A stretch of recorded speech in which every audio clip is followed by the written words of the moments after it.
بسم اللہ الرحمن الرحیم نحمدہ و نصلی علی رسولہ الکریم اما بعد فاعوذ باللہ من الشیطان الرجیم بسم اللہ الرحمن الرحیم وذکر فإن الذکریٰ تنفع المؤمنین صدق اللہ مولانا العظیم۔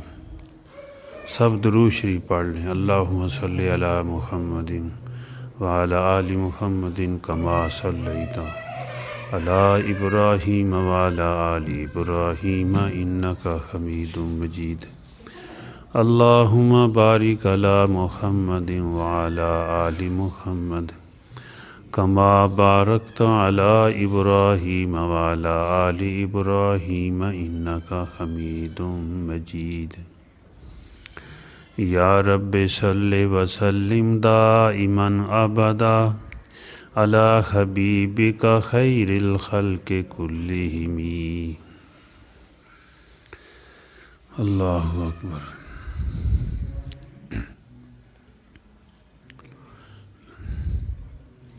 حضور صلی اللہ علیہ وآلہ وسلم کا ارشاد مبارک ہے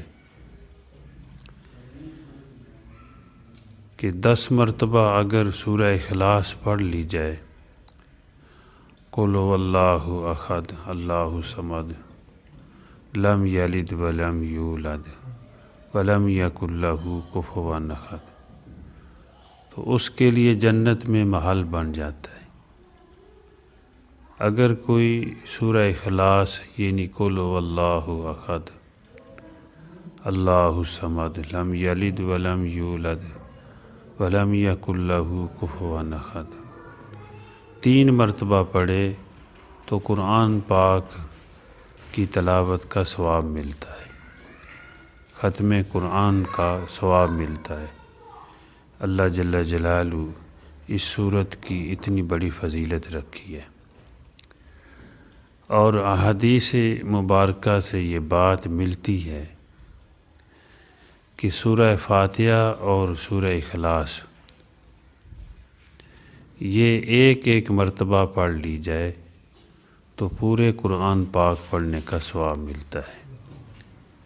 یعنی الحمدللہ رب العالمین الرحمن الرحیم مالک یوم الدین ایاک نعبد و ایاک نستعین اہدنا الصراط المستقیم صراط الذین انعمت علیہم غیر المغضوب علیہم ولا الضالین۔ قل هو اللہ احد اللہ الصمد لم یلد ولم یولد ولم یکن لہ کفوا احد۔ جو ایک مرتبہ پڑھ لے اللہ پاک اس کو پورے قرآن پاک پڑھنے کا ثواب عطا فرماتے ہیں۔ تو یہ اعمال اس لیے بتائے گئے ہیں تاکہ ہم گائے کرتے رہیں، اپنے گھر میں مختلف اوقات میں ان اعمال کو کرنا چاہیے۔ اگر زیادہ نہیں تو سوتے وقت 3 مرتبہ سورہ اخلاص پڑھ لی جائے کہ اس کا ثواب مل جائے گا ختم قرآن کا، کہ جیسے پورا قرآن پاک اس نے پڑھ لیا اتنا ثواب ملے گا۔ اگر معنی پہ غور کر کے پڑھ لیے جائے تو زیادہ فائدہ ہوگا، ثواب تو ملے گا اور زیادہ فائدہ ہوگا پڑھنے کا۔ بسم اللہ پہلے، بسم اللہ الرحمن الرحیم، شروع کرتا ہوں اللہ کے نام سے یا شروع کرتی ہوں اللہ کے نام سے، عورت اپنی طرف منظور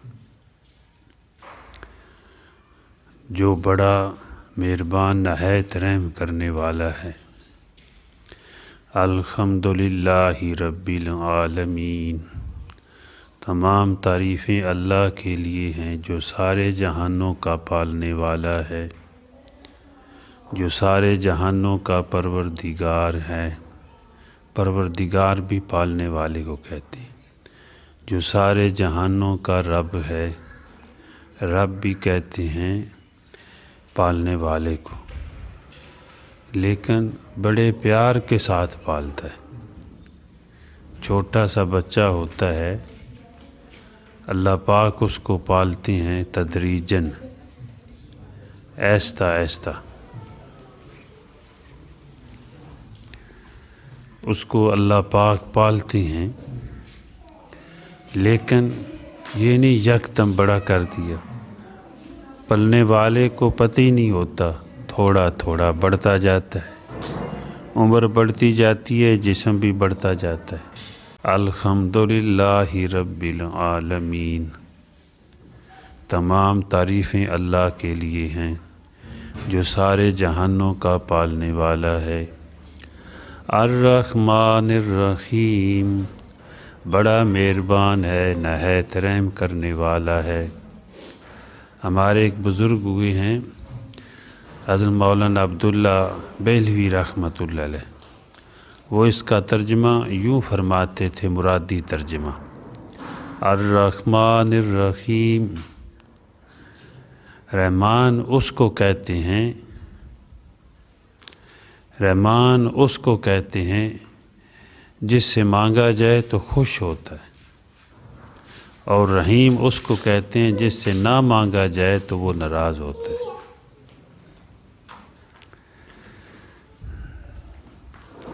جس سے نہ مانگا جائے تو وہ ناراض ہو، رحیم اس کو کہتے ہیں۔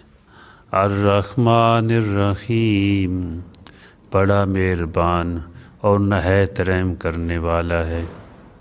مالک یوم الدین، قیامت کے دن کا مالک ہے، جزا کے دن کا مالک ہے، یعنی جس دن اعمال کا بدلہ دیا جائے اس دن وہی مالک ہے، اسی کی حکومت ہوگی۔ وہاں اللہ پاک بڑا کچھ عطا فرمائیں گے، 100 رحمتیں لے کے آئیں گے۔ دنیا میں 100 رحمتوں میں سے ایک رحمت بھیجی، یہ ساری محبتیں نظر آ رہی ہیں۔ جانور بھی اپنے بچوں سے محبت کرتے ہیں، انسان اپنے بچوں سے محبت کر رہا ہے، یہ دوست ایک دوسرے کو سمجھتے ہیں، یہ ایک دوسرے کے لیے خیر خواہی کا جذبہ، یہ ساری محبتیں جو نظر آتی ہیں یہ اس ایک رحمت کی برکت ہے۔ قیامت کے دن اللہ جل جلالہ 100 رحمتیں لے کے آئیں گے، تو بہانے بہانے سے اللہ پاک معاف فرمائیں گے۔ ایسا بھی ہوگا جہنمیوں کی صفیں لگی ہوں گی، کھڑے ہوں گے جہنمی جہنم میں جانے کے لیے، تو وہاں سے کچھ لوگ جنتی گزریں گے ان کے سامنے سے، تو ان میں سے ایک آئے گا ان کے پاس، بھائی تو مجھے جانتا ہے، اس جنتی کو کہے گا جو دوزخی کی صاحب میں کھڑا ہے کہ تو مجھے جانتا ہے، تو وہ کہے گا میں تو نہیں جانتا۔ تو وہ جہنمیوں کی صاحب میں جو کھڑا ہوگا وہ کہے گا، بھائی میں نے تجھے وضو کرایا تھا، میری بھی اللہ کے سامنے شفاعت کر، اللہ مجھے معاف فرما دے۔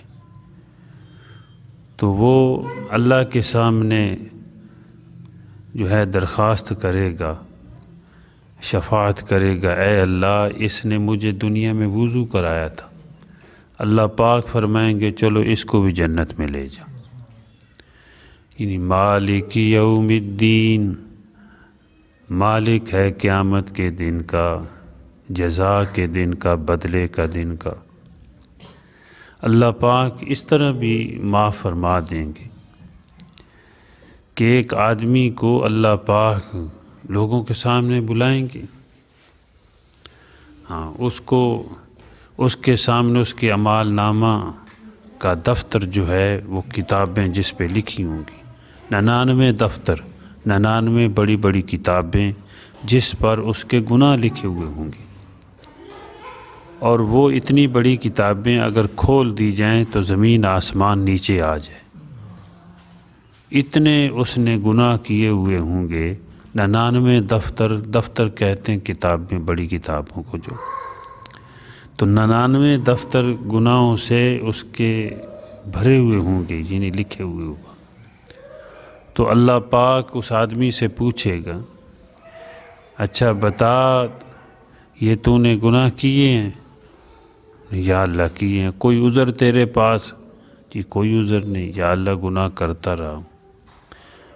کوئی میرے فرشتوں نے تو نہیں زیادتی کی؟ یعنی تو نے گناہ نہ کیا ہو تو لکھ لیا ہو، یا تو نے چھوٹا کیا ہو تو بڑا لکھ لیا ہو، کوئی فرشتوں نے تو زیادتی نہیں کی؟ یہ نہیں جی کوئی عذر نہیں ہے، میں نے یہ گناہ کیے۔ اللہ پاک فرمائیں گے اچھا تیری ایک نیکی میرے پاس ہے، جا اس کو جا کر تلوا لے۔ تو اس کو ایک کاغذ کا پرزہ دیا جائے گا، چھوٹا سا کاغذ پتہ کا پرزہ دیا جائے گا، جا میزان پر جا جہاں پہ اعمال تولے جا رہے ہیں تلوا لے۔ تو ایک طرف 99 دفتر یعنی میزان پر ترازو پر جو ہے اس کے پلڑے میں رکھ دیے جائیں گے، یعنی اتنے بڑے گناہ۔ دوسری طرف وہ کاغذ کا پلڑا جو پرزہ ہے وہ رکھ دیا جائے گا پلڑے میں۔ ایک طرف اتنے گناہ جن کا شمار ہی نہیں ہے، 99 دفتر گناہوں سے بھرے ہوئے، وہ ایک پلڑے میں ہوں گے۔ دوسرے پلڑے میں وہ چھوٹا سا پرزہ کاغذ کا وہ رکھ دیا جائے گا۔ جو ہی وہ پرزہ رکھیں گے تو گناہ والے پلڑے جو ہیں وہ ہلکے ہو جائیں گے، اڑنے لگیں گے، کاغذ والا جو پلڑا ہے وہ جھک جائے گا۔ تو اس پر کیا لکھا ہوگا کاغذ کے پرزے پر؟ اشہد اللہ الہ الا اللہ وحدہ لا شریک لہ واشہد ان محمدا عبدہ ورسولہ۔ اشہد اللہ الہ الا اللہ وان محمدا عبدہ ورسولہ۔ مطلب کیا؟ لا الہ الا اللہ محمد الرسول اللہ، اس کی گواہی لکھی ہوگی، اس پہ شہادت لکھی ہوگی۔ تو اللہ پاک اس کو جنت عطا فرمائیں گے۔ یہ ایک مرتبہ دنیا میں اس نے ایک مرتبہ کہیں اخلاص کے ساتھ پڑھ لیا، لا الہ الا اللہ محمد الرسول اللہ، سب پڑھ لیں، لا الہ الا اللہ محمد الرسول اللہ۔ جو ایک مرتبہ کلمہ شریف پڑھتا ہے، کسی وقت دن کے کسی حصہ میں، حدیث میں آیا ہے اللہ جل جلالہ اس کے گناہوں کو اس کے اعمال نامہ سے مٹا دیتے ہیں، وہاں پر نیکیاں لکھ دیتے ہیں، اتنا یہ ثواب ہے۔ مالک یوم الدین، مالک ہے قیامت کے دن کا، مالک ہے جزا کے دن کا، مالک ہے بدلے کے دن کا، جس دن اعمال کا بدلہ دیا جائے گا۔ تو اللہ پاک بظاہر دیکھنے میں چھوٹے چھوٹے اعمال پر بڑا کچھ عطا فرمائیں گے۔ اس لیے جو ہے گائے بگائے کلمہ پڑھتے رہنا چاہیے، ایمان کی تجدید کرتے رہنا چاہیے۔ آج دور ایسا ہے، اٹھتے بیٹھتے باتیں کرتے ہوئے کسی وقت بیچ میں یہ پڑھ لیا جائے لا الہ الا اللہ محمد الرسول، اس پیارے کلمے کی گواہی دینا اتنا ثواب ہے۔ اللہ پاک اتنے خوش ہوتے ہیں کہ ایک آدمی نے وضو کیا، عورت ہے مرد ہے، وضو کیا، وضو کر کے آسمان کی طرف دیکھ کر یا بغیر دیکھے وہ پڑھتا ہے اشہد اللہ الہ الا اللہ وحدہ لا شریک لہ واشہد ان محمدا عبدہ ورسولہ۔ مطلب کیا ہے؟ میں گواہی دیتا ہوں، میں گواہی دیتی ہوں کہ اللہ کے سوا کوئی عبادت کے لائق نہیں، وہ واحد ہے، اکیلا ہے، اس کا کوئی شریک نہیں، اور میں گواہی دیتا ہوں یا میں گواہی دیتی ہوں، عورت پڑھے، میں گواہی دیتی ہوں کہ حضرت محمد صلی اللہ علیہ وآلہ وسلم اللہ کے بندے اور اس کے رسول ہیں۔ جو وضو کے بعد یہ کلمہ پڑھ لے تو اللہ پاک اتنے خوش ہوتے ہیں۔ حضور صلی اللہ علیہ وسلم نے ارشاد فرمایا، اللہ پاک اتنے خوش ہوتے ہیں کہ جنت کے 8 دروازے کھول دیتے ہیں، اتنے اللہ پاک خوش ہوتے ہیں۔ آج دنیا میں کسی کی گواہی دی جائے یہ سچا ہے تو وہ سچا آدمی کتنا خوش ہوگا۔ حالانکہ سچے آدمی کو ساری دنیا جھوٹی ہے وہ پھر بھی سچا ہے، ساری دنیا جھوٹی ہے۔ جھوٹے کو کوئی سچا کہے، ساری دنیا سچا کہے، وہ جھوٹا ہے، اور جو سچا کہہ رہی ہے وہ بھی جھوٹی ہے۔ ساری دنیا ایک جھوٹے آدمی کو سچا کہے تو وہ جھوٹی ہے جی، اور ساری دنیا جو سچا کہہ رہی ہے جھوٹے کو وہ جھوٹی ہے۔ لیکن ایک سچے آدمی کی گواہی کوئی دیتا ہے تو وہ کتنا خوش ہوتا ہے۔ ساری عمر انسان ہو تو وہ یاد رکھتا ہے کہ اس نے میری گواہی دی تھی بھائی، اتنے خوش ہوتا ہے۔ اور اللہ پاک سچے ہیں، سچوں کے پیدا کرنے والے ہیں، سچ کی توفیق دینے والے ہیں۔ جب اس کی کوئی گواہی دیتا ہے، یعنی حضور صلی اللہ علیہ وآلہ وسلم سچے ہیں، جب حضور صلی اللہ علیہ وسلم کی کوئی گواہی دیتا ہے تو اللہ پاک اتنے خوش ہوتے ہیں کہ جنت کے 8 دروازے کھول دیتے ہیں۔ بس انسان کو جانے کی ضرورت ہے، دروازے کھلے ہیں۔ جیسے ہم کسی سے خوش ہو جائیں تو ہماری زبان کے اندر کہتے ہیں بھائی میرے گھر کے سارے دروازے کھلے ہیں، جس وقت بھی تم آئے آ جا، بھائی مہمان نوازی کریں گے۔ تو اللہ پاک اس طرح خوش ہوتے ہیں کہ اللہ سچے اور اس کا حبیب سچا، ہم سچوں کے ماننے والے ہیں۔ اور اللہ پاک فرماتے ہیں سچوں کے ساتھ رہو، وَكُونُوا الصَّادِقِينَ، جو سچے ہیں اپنے قول و فعل میں، جو دین میں سچے ہیں، فرمایا ان کے ساتھ رہو، ان کی صحبت میں بیٹھا کرو، ان کے ساتھ اپنا تعلق جوڑے رکھو۔ اور فرمایا تیرے گھر میں آئیں تو یہ سچے لوگ آئیں۔ حضور صلی اللہ علیہ وسلم نے فرمایا تاکل طعامک الا تقی، تیرا کھانا کھائے تو سچے کھائیں، یعنی متقی کھائیں۔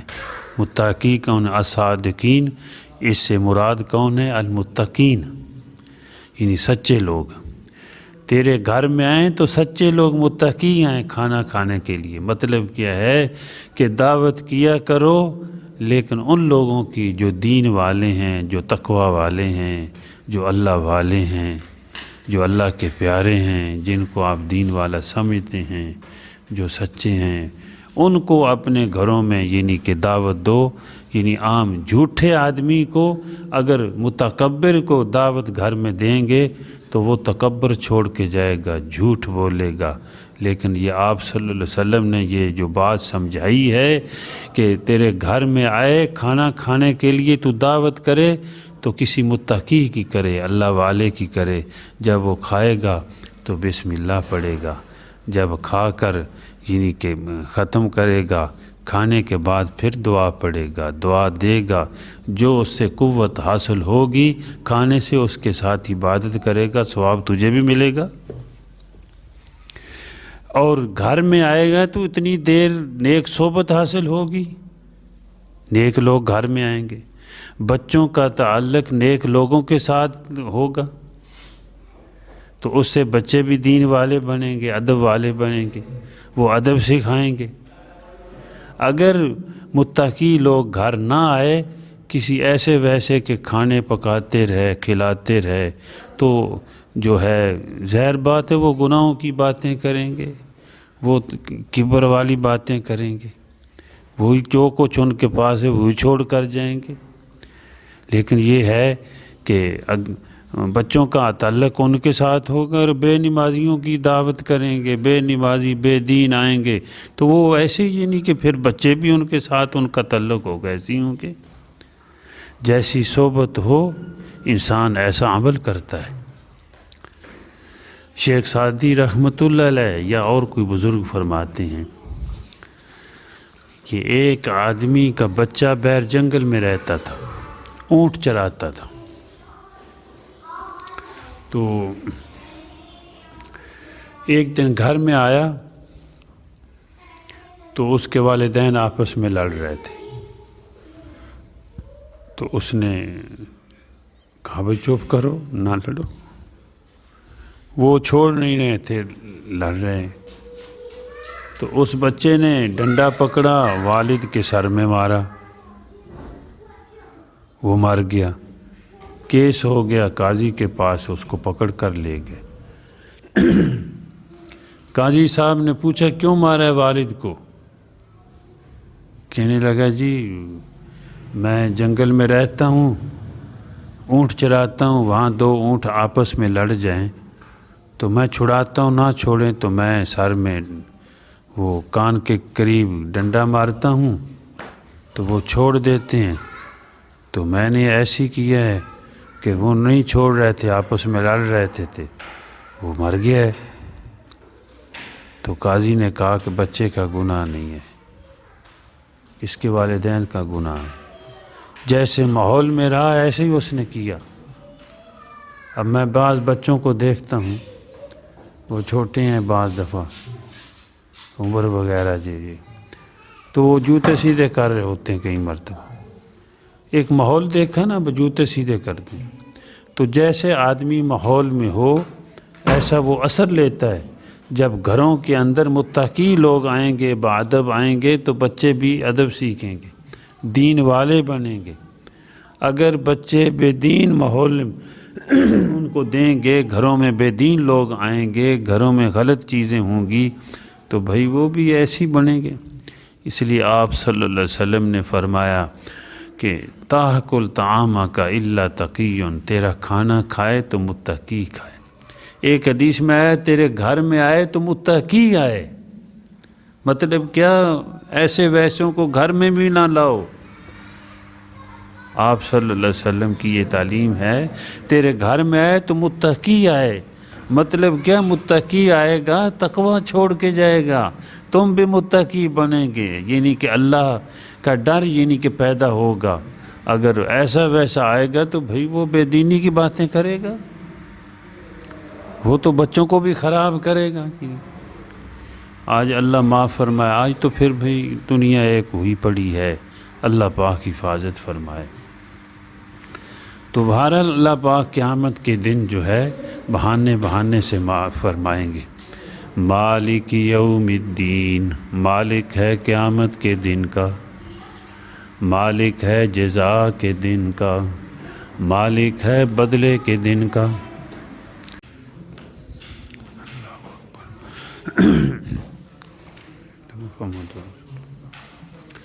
ایسا بھی ہوگا ایک آدمی ترازو پہ کھڑا ہوگا، پریشان ہوگا، اس کے گناہ بڑھ جائیں گے قیامت کے دن، گناہ زیادہ ہوں گی، نیکیاں کم ہوں گی۔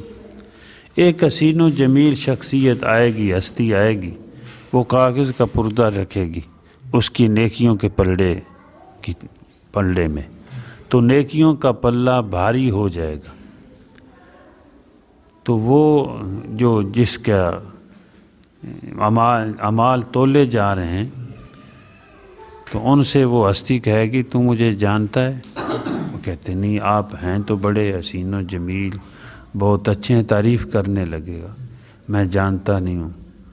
تو وہ فرمائیں گے میں تیرا نبی پاک صلی اللہ علیہ وسلم ہوں، میں تیرا نبی ہوں، تو نے مجھ پہ درود شریف پڑھا، یہ درود شریف ہے، یہ پرزہ جو ہے یہ درود شریف کا رکھا۔ اللہ جل جلالہ اس طرح بہانے سے بھی معاف فرمائیں گے، حضور صلی اللہ علیہ وسلم کی شفاعت سے بھی معاف فرمائیں گے، اور کہ پکڑنے پہ آئیں تو ایسے بھی ہوں گے، بڑی عبادت لے کے جائیں گے اور جہنم کی طرف جا رہے ہوں گے۔ آپ نے فرمایا کہ ایک آدمی ایسا بھی، بعض ایسے لوگ ہوں گے جن کے اعمال نیکیاں عرب کے پہاڑوں پہ رکھ دی جائیں تو پہاڑ دب جائیں، لیکن جہنم میں جائیں گے۔ پوچھا یا رسول اللہ صلی اللہ علیہ وسلم نمازی ہوں گے؟ ہاں نمازی ہوں گے، روزے دار ہوں گے، تہجد گزار ہوں گے۔ وجہ کیا؟ کیوں جہنم میں جائیں گے؟ فرمایا جب حلال حرام کا مسئلہ آتا ہے تو پھر مال پہ کود پڑتے تھے، حرام حلال کی تمیز نہیں کرتے تھے۔ آج یہ بھی دیکھنا ہے کیا میں حرام کما رہا ہوں، میں حلال کما رہا ہوں، بلکہ جب عورتیں جو بچے جب مطاعت ہوں گے تو وہ حلال پہ یعنی کہ حرام گھر میں لاتے ہی نہیں ہے بڑا جو ہے گھر کا۔ دیکھو نا بعض دفعہ گھر میں مجبور کیا جاتا ہے کہ زیادہ پیسوں کا، پھر وہ مرد بھی غلط کرنا شروع کر، چلو کوئی رشوت لے آیا، کوئی ملازمت ہوتے ہیں، ملازم بھی لوگ ہوتے ہیں جب، لیکن بعض حدیث میں آیا ہے کہ آدمی کو تباہ کریں گے گھر والے مجبور کریں گے، وہ غلط کرنے پہ وہ غلط کرے گا، پھر غلط پیسہ لائے گا۔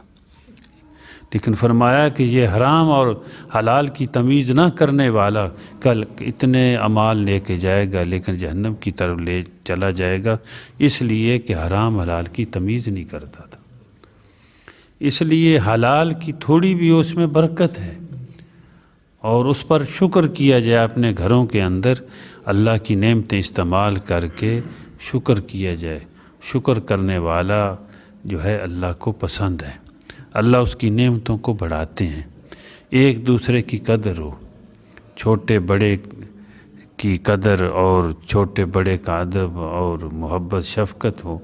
اپنے گھر میں کچھ چھوٹے ہوتے ہیں، کچھ بڑے ہوتے ہیں، بڑوں کا ادب کیا جائے، چھوٹوں سے شفقت کی جائے تو گھر کا ماحول اچھا ہو جائے گا انشاءاللہ۔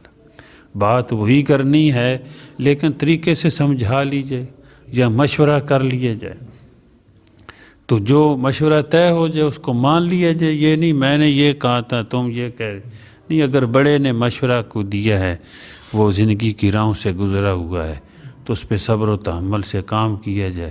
نہ بھی ٹھیک ہو تو مشورہ پھر بعد میں دے دیا جائے کہ یہ ہمارے ذہن میں آتا ہے کہ یہ ہمارے لیے ٹھیک نہیں ہے۔ مطلب کیا ہے، اپنے گھر کا نظام اگر دین کے مطابق چلائیں گے تو دنیا بھی بنے گی، آخرت بھی بنے گی۔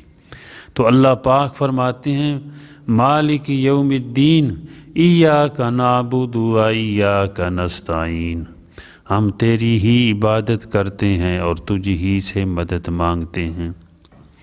اہدنا صراط المستقیم، دکھا دے ہم کو سیدھا راستہ یا چلا دے ہم کو سیدھے راستے پر۔ صراط الذین انعمت علیہم غیر المغضوب علیہم ولا الضالین۔ اللہ پاک سے یہ دعا کہ یا اللہ ان لوگوں کا راستہ دکھا دے، اس راستے پہ چلا دے جو انعام یافتہ ہیں، جن پر آپ نے انعام کیا ہے۔ وہ انبیاء ہیں، وہ اولیاء صدیقین ہیں، شہداء ہیں، صلحاء ہیں۔ ایسے لوگوں کے راستے پر یا اللہ چلا تو وہ کتنا پیارا راستہ ہوگا۔ جس راستے پر انبیاء، شہداء، اولیاء صدیقین، صلحاء چلے ہیں وہ کتنا پیارا راستہ ہوگا۔ آدمی مانگتا ہے اللہ ان کے راستے پر چلا، ان کے راستے پر نہ چلانا جن پر تیرا غضب ہوا ہے اور جو گمراہ ہو گئے، جو تجھ سے دور ہو گئے، گمراہی میں ڈوب گئے، اللہ ان کے راستے سے بچانا، لیکن جو آپ کے پیارے ہیں یا اللہ ان کے راستے پر چلانا۔ قُلْ هُوَ اللَّهُ احد، میرے محبوب آپ کہہ دیجئے اللہ ایک ہے، اللہ الصمد، اللہ بے نیاز ہے، مطلب کہ ساری کائنات اس کی محتاج ہے، وہ خود کسی کا محتاج نہیں۔ اللہ الصمد، اللہ بے نیاز ہے، لم یلد ولم یولد ولم یکن لہ کفوا احد، اس سے کوئی پیدا نہیں ہوا نہ وہ خود کسی سے پیدا ہوا ہے، یعنی اس کی کوئی اولاد نہیں، وہ خود کی بھی کسی کی اولاد نہیں۔ اور اس کا کوئی ہمسر نہیں، اس کی کوئی برابری کرنے والا نہیں۔ یہ جو سورہ فاتحہ اور سورہ اخلاص کوئی ایک ایک مرتبہ پڑھ لے، اللہ پاک پورے قرآن پاک پڑھنے کا ثواب عطا فرماتے ہیں۔ کوئی 3 مرتبہ سورہ اخلاص پڑھ لے تو پورے قرآن پاک پڑھنے کا اللہ پاک ثواب عطا فرماتے ہیں۔ کوئی 10 مرتبہ قل هو اللہ احد اللہ الصمد پڑھ لے یہ سورہ اخلاص، تو اللہ پاک اس کے لیے جنت میں محل بناتے ہیں۔ صحابہ کرام کو اتنا شوق تھا کہ حضرت عمر رضی اللہ تعالی عنہ کا محل حضور صلی اللہ علیہ وآلہ وسلم جنت میں دیکھ کے آئے تھے معراج کی رات میں۔ جب انہوں نے یہ حدیث سنی تو عرض کیا کہ ہم خوب محل بنائیں گے۔ فرمایا عمر اللہ بہت دینے والے ہیں، اللہ بڑے پاک ہیں، جتنے کوئی بنوائے گا وہ دیتا چلا جائے گا۔ ہم تو عمل کرتے ہوئے تھک سکتے ہیں لیکن اللہ کے خزانے ختم نہیں ہو سکتے۔ تو اللہ جل جلالہ مجھے بھی اور آپ کو بھی بلکہ پوری دنیا کے مسلمانوں کو عمل کی توفیق عطا فرمائے، دین اسلام کے مطابق زندگی گزارنے کی توفیق عطا فرمائے اور نیک اعمال کرنے کی توفیق عطا فرمائے، نیک لوگوں کے ساتھ اللہ پاک اپنا تعلق نصیب فرمائے، انہی کے ساتھ اللہ پاک جوڑے رکھے۔ اس سے دنیا بھی بنتی ہے، آخرت بھی بنتی ہے، نیک اعمال کی توفیق ہوتی ہے، گناہوں سے بچنے کی توفیق ہوتی ہے، نیک ماحول کے ساتھ آدمی جڑا رہے، نیک لوگوں کے ساتھ جڑا رہے۔ اگر کوئی غلطی ہو جائے تو اس پہ ندامت ہوتی ہے، آدمی توبہ استغفار کرتا ہے۔ جب کوئی توبہ کرتا ہے اللہ پاک گناہوں کو معاف فرما دیتے ہیں۔ دعا کر لیں۔ الحمدللہ رب العالمین والصلاة والسلام علی سید المرسلین۔ اللہم انت السلام ومنک السلام تبارکت یا ذا الجلال والاکرام۔ الحمدللہ رب العالمین والصلاة والسلام علی سید المرسلین۔ اللہم انت السلام ومنک السلام تبارکت یا ذا الجلال والاکرام۔ مولا کریم جو سنا سنایا اپنی بارگاہ میں قبول فرما۔ اللہ جل جلالہ ہمارا بیٹھنا قبول فرما، ہمارا سننا قبول فرما۔ جو سننے سنائے میں غلطیاں کوتاہیاں ہو گئی اے اللہ معاف فرما دے، اپنے فضل و کرم سے معاف فرما دے۔ ہم سب کو اپنی رضا والی زندگی عطا فرما، ہم سب پر رحم فرما، ہمارے آل و یال پر رحم فرما، ہمارے گھروں پہ برکتوں کا نزول فرما۔ میرے مولا کریم ہم سب کو معاف فرما دے، ہمارے آل و یال کو معاف فرما دے، ہمارے عزیز و اقربا کو، دوست و احباب کو معاف فرما دے، پورے عالم کے مسلمانوں کو معاف فرما دے، پوری دنیا کے کافروں کو ہدایت نصیب فرما۔ مولا کریم زمین و آسمانوں میں پوری کائنات میں جتنی آپ کی مخلوق بستی ہے اللہ سب پر رحم فرما۔ میرے مولا کریم جتنے یہاں سامعین بیٹھے ہوئے مرد عورتیں ہیں، جو یا اللہ کسی کی جائز حاجات ہیں، نیک حاجات ہیں پوری فرما، جو پریشانیاں اے اللہ جل جلالہ ان کو دور فرما، پریشانیوں سے بچا لے۔ میرے مولا کریم کشادہ روزی عطا فرما، برکت والی روزی عطا فرما، اپنا شکر کرنے کی توفیق عطا فرما۔ سامعین میں یا ہمارے آل و یال میں، دوست و احباب میں، جاننے پہچاننے والوں میں جو کوئی روحانی جسمانی بیمار ہیں سب کو شفائے کاملہ عطا فرما۔